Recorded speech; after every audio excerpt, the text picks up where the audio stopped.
This is actually becoming a new form of medicine called biooptimization. And a lot of people are starting to recognize that they don't want to be in a place where they get sick. They don't want to get chronic illness. They don't want to end up with chronic disease, and they want to avoid these problems.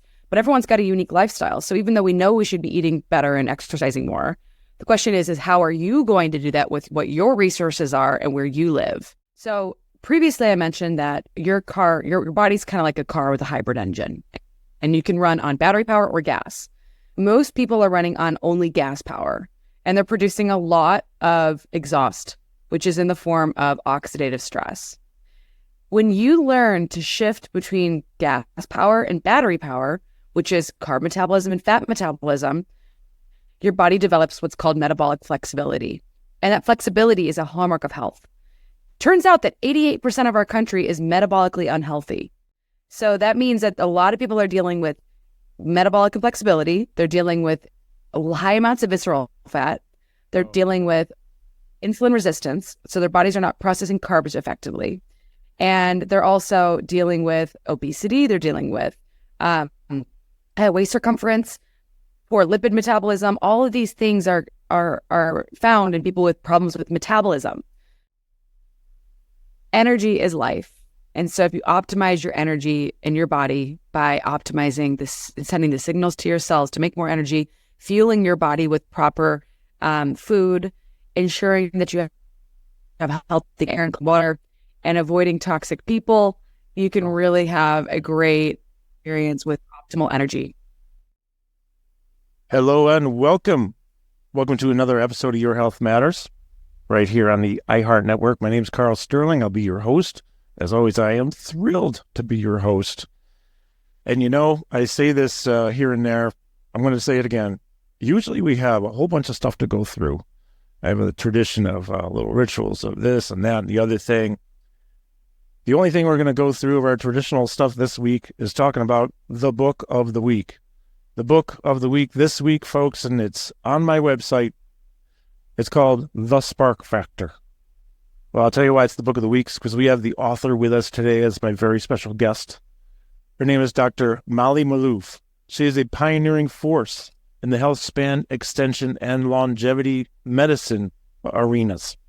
Her expertise spans personalized medicine, digital health technologies, biofeedback-assisted lifestyle interventions, and scientifically based wellness products and services.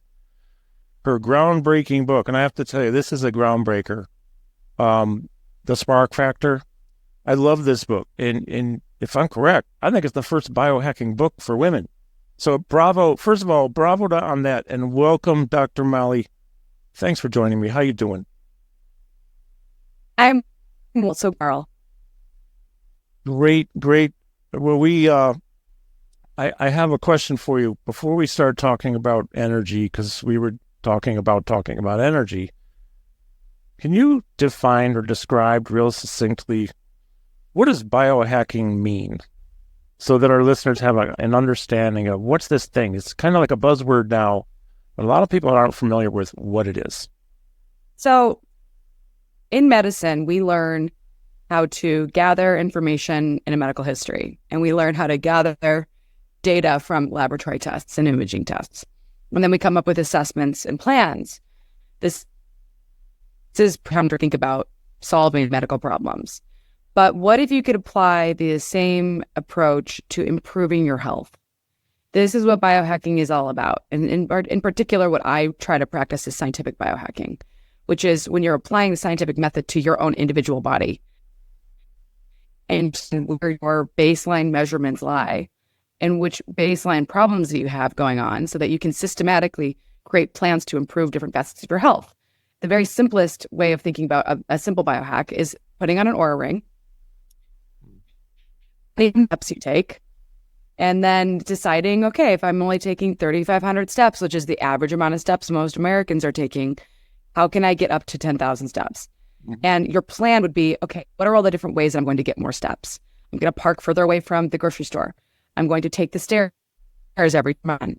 I'm going to wake up earlier and start taking a 45-minute walk every morning. Today I went on a 30-minute run. It's about taking measurements from your body and creating assessments so that you can specifically improve different facets of your health. This is actually becoming a new form of medicine called biooptimization. And a lot of people are starting to recognize that they don't want to be in a place where they get sick. They don't want to get chronic illness. They don't want to end up with chronic disease, and they want to avoid these problems. But everyone's got a unique lifestyle. So even though we know we should be eating better and exercising more, the question is how are you going to do that with what your resources are and where you live? So that's what biohacking is all about. And I mean, it can range from all sorts of things, right? It's not just behaviors. It can be supplements, peptides, wearable technologies, dietary changes, detoxification intervention, sauna, cold plunge. It could be a lot of different things. Absolutely. So I love the steps analogy. By the way, I was going to check out the Aura Ring. I've been using a Whoop for quite a while, but the thing is, it tracks so much information, right? Aura tracks a lot of information. I love learning things about how I sleep. How much time am I in REM? Restorative sleep, things like that. But I like this biohacking definition because we're taking a measurement and then we're deciding, okay, with what we're doing, and we need to maybe optimize this more. We need to take more steps. Maybe we need to eat a healthier snack instead of the chips, the celery, or the carrot or something, right? I mean, this is something I've been trying to do because I love potato chips. They're my number one go-to, but I can't eat them all the time. Then I'll get big again. I've already been big and I want to stay this size. Yeah, really. Oh, man, it's bad. Well, we were talking before we went on the air that you would like to talk about energy, and I would love to have you talk about energy because to me, it's just the most fascinating subject of all because it's so broad, but it can go down so many pathways. So I'm going to let you just go with this. What's on your mind with energy?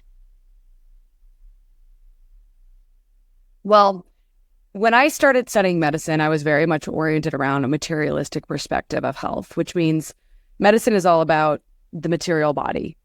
But what I realized was that I know that a lot of the biggest diseases I was looking at were all rooted in the same lifestyle habits, right? So I was trying to figure out why is it that high stress, bad food, low levels of exercise, poor lifestyle, and toxic air and water were so bad for human health. Because I was like, man, all these patients are dealing with the same preventable chronic illnesses. And why was it that 80% of the diseases that I saw in the hospital were preventable? And it really led me to a understanding of mitochondrial dysfunction. And so I became pretty obsessed with energy because I was like, well, if the mitochondria break, then the body doesn't have enough energy to maintain its structure. The body doesn't have enough energy to repair DNA. It doesn't have enough energy to detoxify. The body doesn't have enough energy to maintain a healthy, normally functioning brain, which is when we start seeing mental illness develop. The body doesn't have enough energy to maintain a healthy heart. And energy was behind energy metabolism and energy dysregulation is behind so many illnesses, especially cancer, diabetes, heart disease, and dementia. Oh. And blood vessels are highways of our energy, right? They carry our fuel in the form of our blood and our oxygen. So when we eat food and we drink water and we are literally burning our food and turning it into energy. And it's on a cellular level. We break down the food in our digestive system.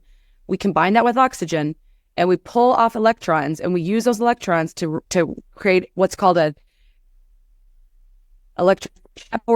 turbine, a hydrogen turbine on a cellular level.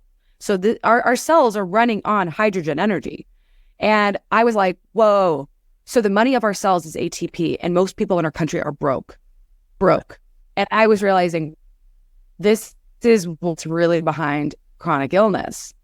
And so I started looking at the body, both from the lens of maybe it's kind of similar to the way a car runs, like you have to have all sorts of machines running properly for it to move. And a lot of are just struggling with this. And so that's what got me really interested in energy metabolism and insulin resistance, because I saw insulin resistance as this hallmark of energy dysregulation. And insulin resistance is pretty interesting. It's basically your cells are not processing glucose properly, and your cells are becoming resistant to the hormone that its job is to help you process glucose. Right. Yeah. And so our cells are basically hybrid engines. They can run on fat or they can run on carbs. And they should be able to go back and forth between carbs and fats, just like a hybrid car can easily run gas and electric batteries. So basically when I saw that, I was like, oh my gosh, like if our cells are running on batteries or fuel, then why can't a lot of people run on their battery power? And exactly, yeah. People were dealing with metabolic inflexibility. Their cells were not able to process fuel properly. I love that. In fact, we're going to go out to a break, and when we come back, I'd love to talk about metabolic flexibility. Cool. All right, so thanks for listening. We are with Dr. Maloof, author of The Spark Factor. Game-changing book, folks. You got to get online. You got to buy it. Read it. It's a life-changing book. And you're listening to Your Health Matters. My name is Carl Sterling, and we'll be right back. Just keep her rolling. Here we go. Cool. Okay, we are back with Dr. Maloof. This is really fascinating. You know, I actually highlighted here, well, you can't see it because my thing is blurred, but improving metabolic flexibility and how it can impact overall well-being and energy levels. So I've had quite a few people on the show. I was just talking with Dr. Thomas Seyfried the other day at Boston College. Yeah. It was really interesting do you know Tom? I don't know him personally, but I definitely admire him. Oh yeah, he was really fun too. Oh my gosh. But we were talking about this energy debt, this ATP debt that we just don't have enough, a lot of us. And I want to hear you talk about this metabolic flexibility, please. Yes. Okay. So previously I mentioned that your body's kind of like a car with a hybrid engine, and you can run on battery power or gas. Most people are running on only gas power, and they're producing a lot of exhaust, which is in the form of oxidative stress. When you learn to shift between gas power and battery power, which is carb metabolism and fat metabolism, your body develops what's called metabolic flexibility. And that flexibility is a hallmark of health. Turns out that 88% of our country is metabolically unhealthy. So that means that a lot of people are dealing with metabolic inflexibility. They're dealing with high amounts of visceral fat. They're dealing with insulin resistance. So their bodies are not processing carbs effectively. And they're also dealing with obesity. They're dealing with waist circumference, poor lipid metabolism. All of these things are found in people with problems with metabolism. So if you want to have healthy metabolic flexibility, you have to learn to gear shift between carbs and fat metabolism. And when I was in my early 30s, I actually was dealing with borderline diabetes. And that is, prediabetes and diabetes are essentially metabolic dysfunctions. Mm-hmm. Your body is not processing carbs, raising your homeostatic set point, which means your body's thermostats, or your body's ability to metabolize food properly, it's changed. And when you're metabolically inflexible, you start seeing high lipid levels, high blood sugar levels, and high blood sugar levels are essentially what prediabetes and diabetes are. So I saw that I was dealing with higher blood sugar levels than normal. My fasting blood sugar was around 100. That is basically pre-diabetic and until. So what did I do? Well, I said to myself, what is prediabetes and how is it measured? And if I can use these endpoints, I can change my lifestyle and see if I'm improving my metabolic health. And this is where I got really interested in blood sugar metabolism and blood sugar monitoring. So a lot of people see diabetics wear wearable technologies like, Oura rings or like little blood sugar monitors on their arm. And they ask you, well, I wasn't diabetic when I started wearing these. Turns out that these are going to be available over the counter in the next year, which is a big deal for human metabolic health in our country, which means that you're going to be able to buy a continuous blood sugar monitor, and you can put this on and you can see if you're metabolically or not. I put one of these on in 2014, and I was noticing that I was not metabolically healthy. My blood sugar was still high at fasting, which means that when I wasn't eating any food, my blood sugar was still high. That is not a good sign. So what did I do? Well, what I did was I looked at my diet, and I said to myself, I'm eating a lot of refined carbohydrates and sugar. Yeah. I'm eating a lot of things that are going to spike my blood sugar because I could see my blood sugar spiking every time I had sugar and refined carbohydrates like flour, chips, pasta, pizza. Like anytime I was eating sugar or flour, I was getting a big blood sugar spike. So what did I do? I started experimenting with cutting out the flour, cutting out the sugar. It took me a month on a sugar cleanse to work on not consuming so much sugar. I worked with this, and she had a sugar cleanse program. Then I also noticed, okay, well, that's fixing my post-meal blood sugars. What else can I do to fix my post-meal blood sugar? Well, I started walking after meals because that was when you walk after meals, you see that your blood sugar is going down because you don't need as much insulin when your muscles are moving. So I started exercising more. I went from fairly sedentary about a decade ago to now I'm an athlete. I love hiking. I love yoga. I love weight training. But it took me a long time to work on my metabolic health through my fitness. And then I also noticed there was things I could do with supplements, right? I could take berberine, 500 milligram meals. That helped my blood sugar. I could take chromium. That could help with my blood sugar. That helped me become more insulin sensitive. But then I also noticed that even just drinking apple cider vinegar, a couple of tablespoons before meals, and then I would just take a shot of it with water. That was helping me metabolize carbs better. Wow. I was still having this high blood sugar, right? I was still struggling with my fasting blood sugar being around 100. So I said to myself, okay, how do I apply first principles thinking to this?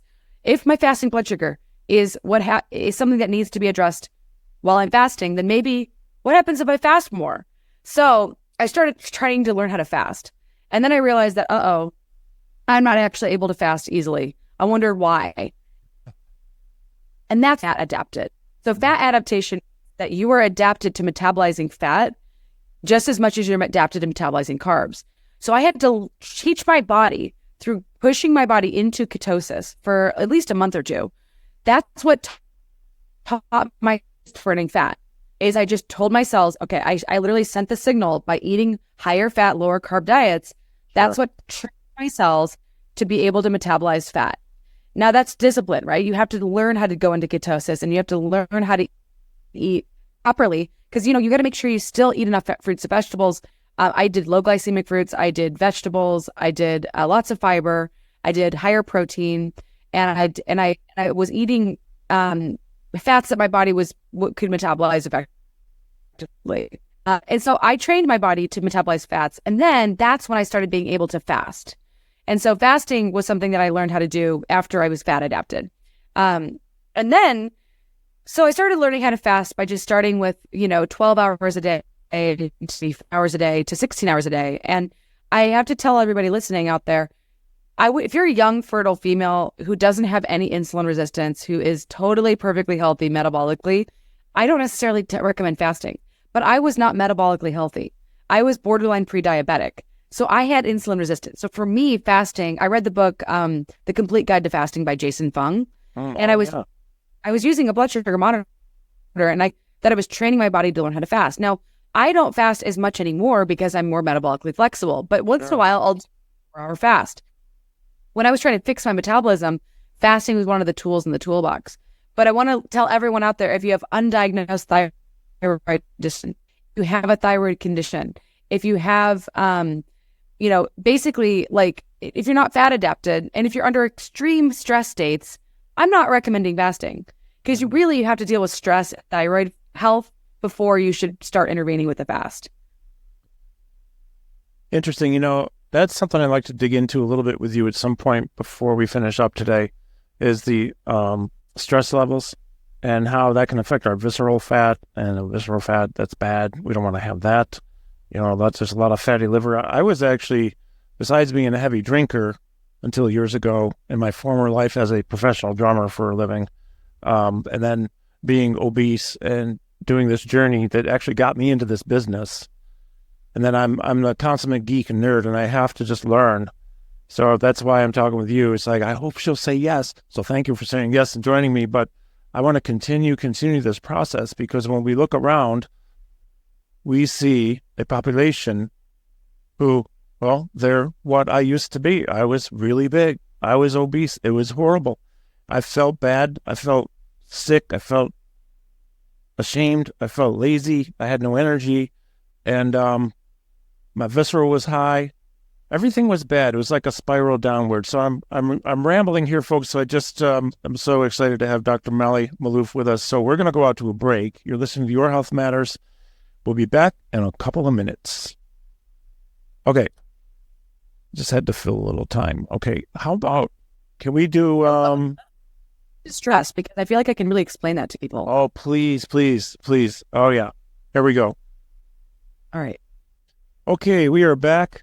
This is Your Health Matters. My name is Carl Sterling, and our special guest today is the author of a game-changing, groundbreaking book called The Spark Factor.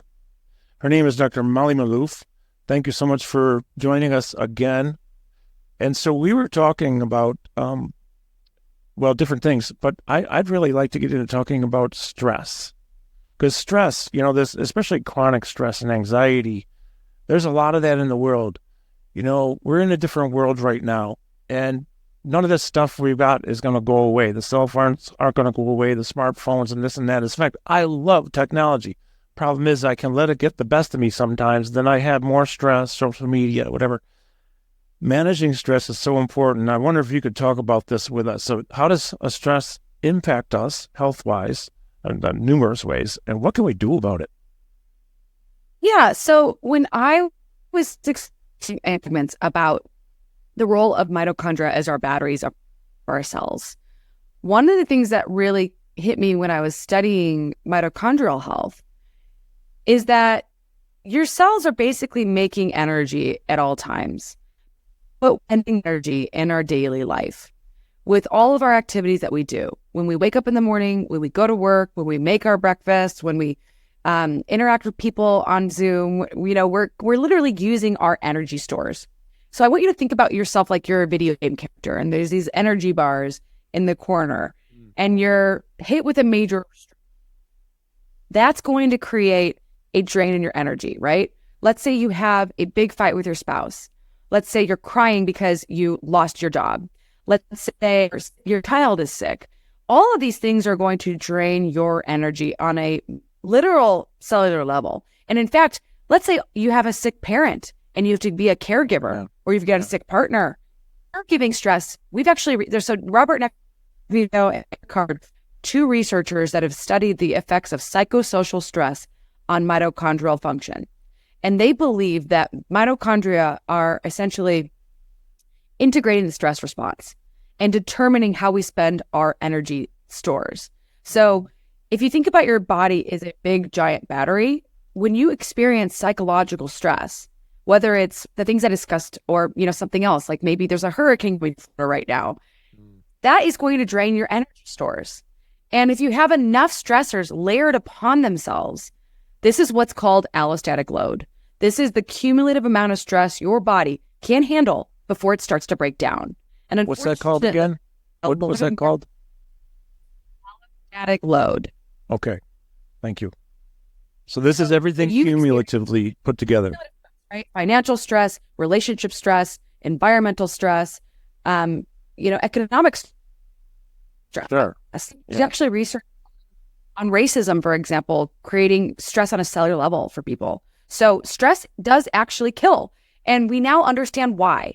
Because it actually does drain your energetic resources and your capacity, literal capacitance on a cellular level, to maintain the integrity of your body. So so that's really important. One of the things that I really emphasize in my practice with all of my clients is your relationships are either building your energy stores and building you up, or they are draining your energy batteries. And if you have healthy, strong, loving, committed relationships where your friends and family support you emotionally, you will be so much more than if you were isolated, alone, and lonely. And it turns out that loneliness is worse for your health than smoking, drinking, sedentary behavior, and obesity. It may be as bad for you as hypertension. We have not fully recognized the importance of relationships and matter, and how relationships can shape your longevity and shape your immediate health. I'm so glad that you said that about loneliness. I have a clinic here. We do, movement, memory, cognitive restoration. We have a machine called biodensity. It helps us to reverse, literally osteoporosis over many months or a year. People's DEXA scans coming out. Yeah, the DEXA scans are coming out just spectacular. Anyways, bottom line is this. I'm not a doctor, but we do work with a lot of doctors to help people. But one of the things we want to see, just getting right to the point here, is a lot of the people we work with are elderly females, widows, many, many, many widows. And so what I like about what has happened here, and I'm not trying to promote my business, I'm just saying this has become a community. And I have seen firsthand the benefits of a community. They come in, they work hard, they do their thing. They get to know somebody. They get to know a couple of people. We have free coffee. You come see us, you get free coffee, and it's really good. It's the taquitos from Mexico in Jalapa, was my favorite place to go there. So when I teach, anyways, you get your coffee, and they come in and they do their work, and then they sit and they talk. We have all morning, every morning, we usually have people talking.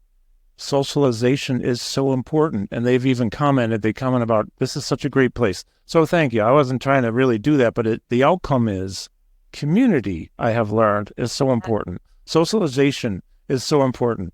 People walk in feeling kind of, crappy. They walk out feeling better. Could have been the socialization more than a workout, So thanks for saying that, and I'll second that by saying loneliness is that's rough, man. I've seen that too. Yeah. Energy drain. I really just think that we need people to thrive. And, I'm living in a pretty remote place right now. Yeah. And it's so cool. It's both a very spiritual place to be, but it is also a lot of effort to maintain human connection in the middle of the mountains of Wyoming. It's the least populous state in the country. Yeah. So I do travel quite a lot just to get my fix of human connection. Yeah, really. But I also, I think that we haven't really taught a lot of people about how important it is to make friends, and also how important it is to maintain our loving relationships. I actually have a company called Adamo, and we are doing research on optimizing human intimacy, because we believe in love is a big driver for longevity and happiness. And so we developed a sex therapy program for committed couples who want to optimize their sex lives. And it turns out that 20% of marriages are sexless, and that actually leaves a lot. It's a big driver of divorce and disconnection. And so I believe that we need to look at our sexuality just like we look at our nutrition, our fitness, our sleep, and our stress optimization. It's a really fundamental core part of human flourishing. Oh, absolutely. Yeah. So, the other thing too, let's go back to stress for just a minute, because we sort of touched on this, but stress plays a role in the aging process. And, when I look at people, especially sometimes the caregivers who come in, and we got about a minute before we go to break, but I'd like to continue on this when we come back, is stress.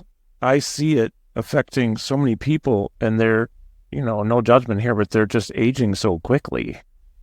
And that's something that is rampant now, right? I had a... Yeah. Oh, sorry. No, go ahead. I was just going to say that I had a friend who had come to me for some advice on her health. And I was giving her all of this advice, and she wasn't getting better. And it turns out that it was her primary relationship that was causing enormous amounts of stress and causing a lot of discussion. It wasn't until she was able to remove herself from that relationship and heal that her health started to improve. And I try to explain this to people, like, if you're not getting better physically, you might want to look at your relationships as a driver of your health or disease. That makes a lot of sense. And with that, let's hold any other thoughts for a couple of minutes while we go to a break. We have Dr. Molly Maloof with us, author of The Spark Factor. Go get the book, folks. It's a game changer. You're listening to Your Health Matters. My name is Carl Sterling. We'll be back after this short break. All right, and we are back with Dr. Molly Maloof, author of The Spark Factor. Just real quick here before I start, a gentleman I met years ago at Harvard, John Rady, best-selling author, really cool guy. He says, humans are designed to move. You don't have to move these days. You can press a button and have stuff delivered. That's all cool, and I love that kind of thing, except that also causes a lot of problems if you don't get the energy to move. What I find is once I get moving, I have the energy to move. It gives me energy to move. So with that said, the other thing that seems to be around a lot is plenty of, whether it's the news or social media or lifestyle or actual toxins, there's a lot of toxicity in today's environments, and including the foods. Please, will you share about your viewpoints about toxicity with us? Well, I think I'll also just follow up on your just comment there on how movement gives you energy, right? So there's this thing called the adaptive capacity model. And basically what it teaches you is that the more you move, the more your cells are predicting that in the future, you're going to need energy. So you're sending a signal to your cells to make more energy for tomorrow every time you move today. So I just started running again, right? And I hadn't been a runner in a long time. And frankly, I didn't really enjoy it, but I started liking it again and noticed that even though I enjoy weight training, I wasn't getting my heart rate up high enough. And I wanted to work on my cardiovascular health. And one of the byproducts of starting to run just 30 minutes a day is I actually have more energy. And it's pretty obvious on days when I run versus days when I don't, I have more mental energy and mental clarity. So I wanted to teach everybody listening that like every time you move your body and you exercise, you literally not only for more energy for tomorrow, but you're also increasing this thing called brain-derived neurotrophic factor, BDNF, giving you more neural plasticity and giving you a greater sense of mental vitality. And frankly, that's what I really want these days. I want improvements in my brain function. But another thing that exercise does is it improves your gut health and your diversity of your gut, which is pretty incredible. So exercise is that I would tell somebody who's completely sedentary, I want you to just go to the mailbox every day. If you can master that, then I want you to go around the block. If you can master that, I want you to go up to a mile of walking. Most people can walk. If you're chronically ill, you can walk. Everyone can walk. And so I teach all of my clients that number one thing, if you're totally sedentary, start with walking. Start with monitoring your steps, and slowly over time, you'll be able to increase your fitness. To go from totally sedentary to very, very fit. And you don't have to have an overnight change. You can do this over years. Oh, I love it. I love it. I mean, when I started running on my journey to not be obese anymore, I went a quarter mile, got a side stitch, felt like somebody stuck a knife on my rib cage into a lung. I thought I was going to die. I walked home. But then, the next day I went the same distance plus one telephone pole further, which might have been 100 yards. And then by the end of a week, I wasn't up to a mile yet, but by 2 weeks, I was up to 1.5 miles or so. I mean, and it's just, so this predictive factor, what's that called again? Adaptive? It's not really my theory. It's in the medical literature. It's called the adaptive capacity model. Oh, man. I wrote it down. I love that. Mm-hmm. Each of your cells, these mitochondria are not just batteries, but they're capacitors. And so when I discovered the sort of physics equation of human health as a product of energy, it made me recognize that we need to actually increase our cellular capacity. And that means that we need to improve our capacity. And what is capacity? It's the literal differential charge between two membranes.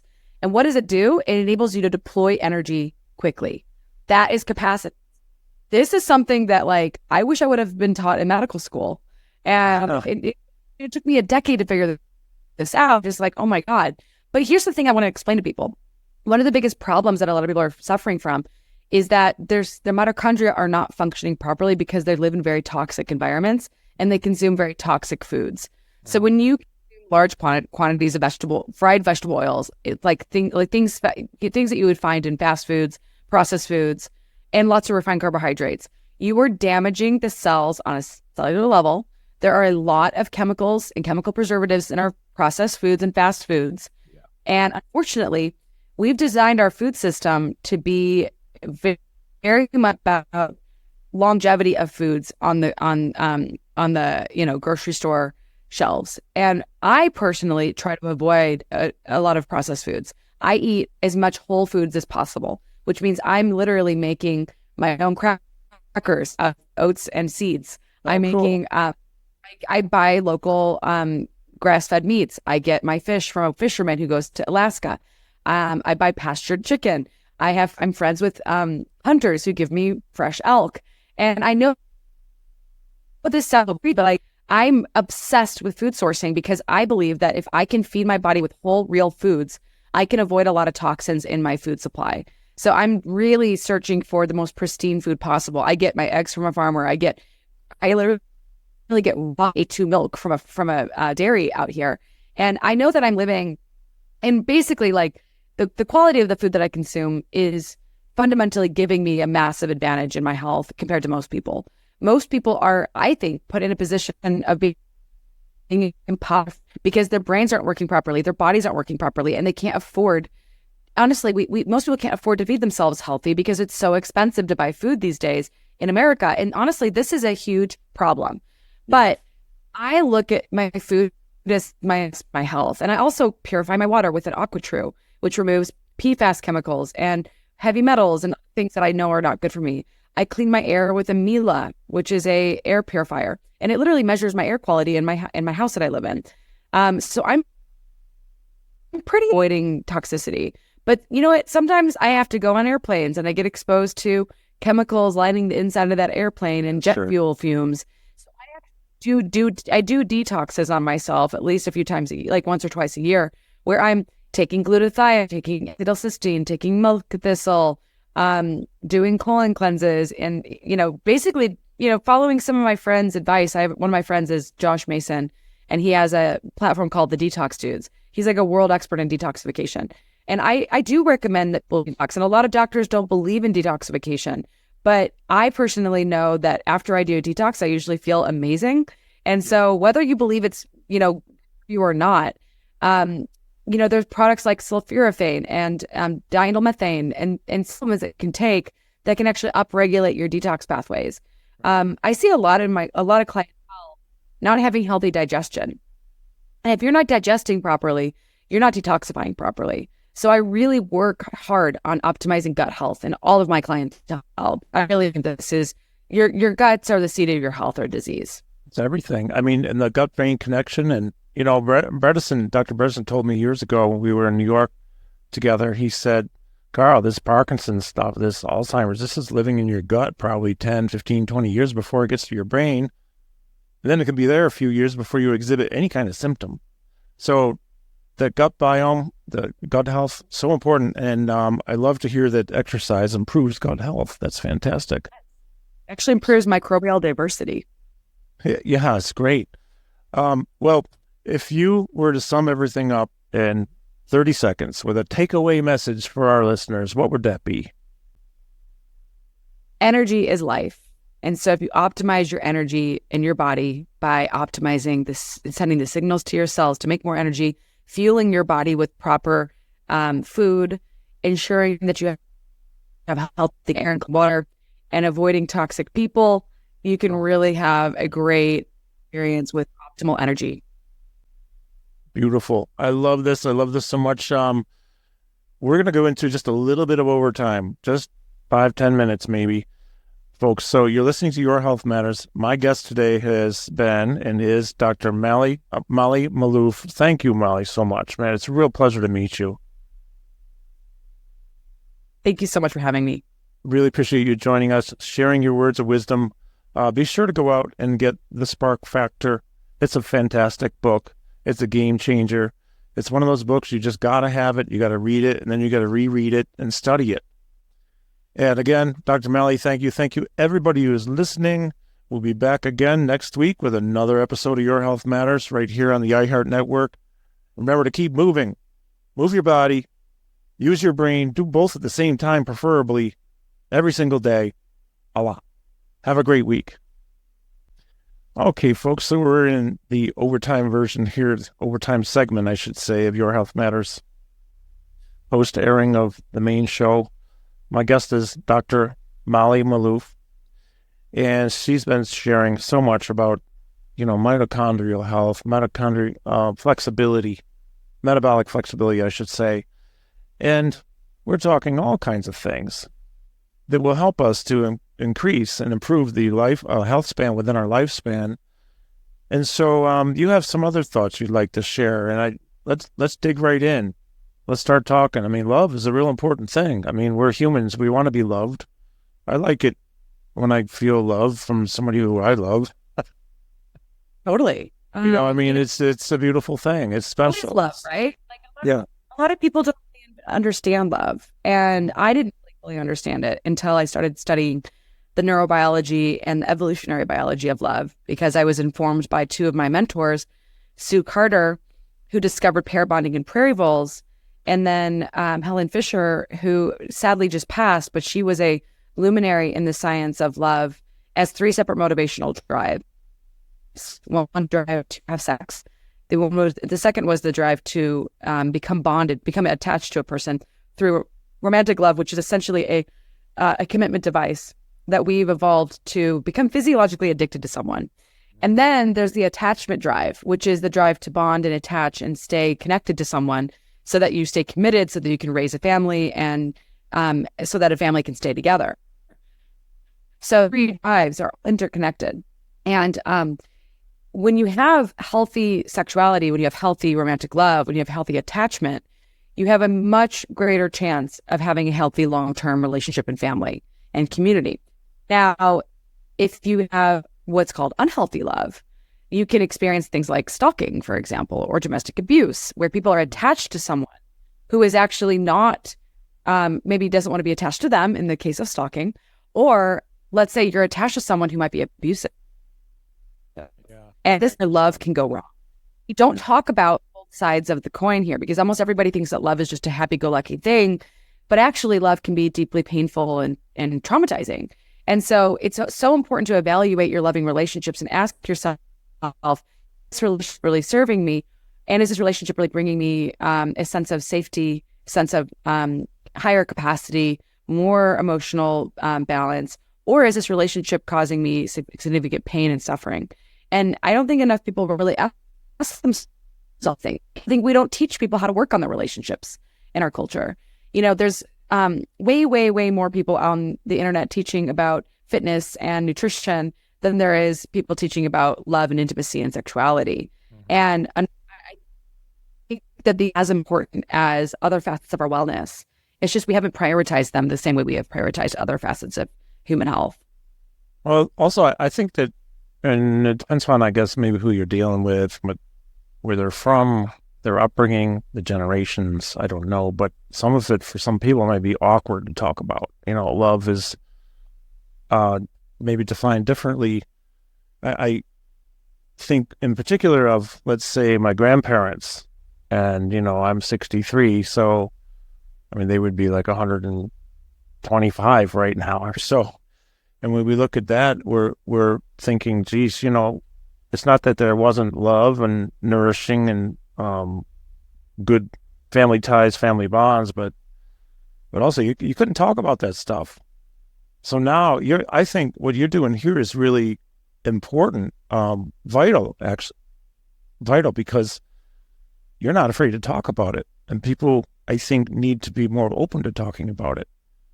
Because it is, this is a primal thing we're dealing with. This is not just like something new. This has been since the beginning of humanity. So opening this discussion is a big deal. Absolutely. And this discussion does, I think, make people a little uncomfortable, because what? Deal with elephants in the room. They'd rather sweep things under the rug and keep the peace. But a really healthy relationship is based on strong communication. Yeah. And that takes effort to develop, and relationship communication breaks down. And, I developed a program with the help of some really phenomenal sex therapists to basically create a protocol around improving human intimacy physically and emotionally. And we actually ran a clinical study on this. And our clinical study was fairly groundbreaking, because basically nobody had really run a study that could demonstrate that there was an intervention feelings of love between people. And our program was able to demonstrate that we were actually able to increase feelings of emotional closeness, passion, and intimacy in long-term couples. And this is people who'd been in relationships for 5 to 10 years. And that's pretty cool, because name Adamo means to fall in love in Latin.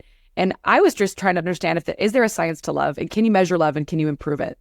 And I discovered there is a science to love. You can measure it. You can improve it. I had to work with researchers around the country to figure out, how do you measure love? Yeah, how do you measure it? One of the ways to love is through this thing called emotional closeness. And there's this thing called inclusion of other. And inclusion of other means that, imagine you are one circle and your other partner is another circle. And if the circle overlaps, the more it overlaps is the more you include other in your world, right? Okay. In your world. Total codependence is complete overlap, and total disconnection is complete separation. So we were able to bring people from level 3 to level 4, which is a whole standard deviation of improvements in emotional closeness. Mm-hmm. The other thing that we also demonstrated was there's this thing called the triangular theory of love.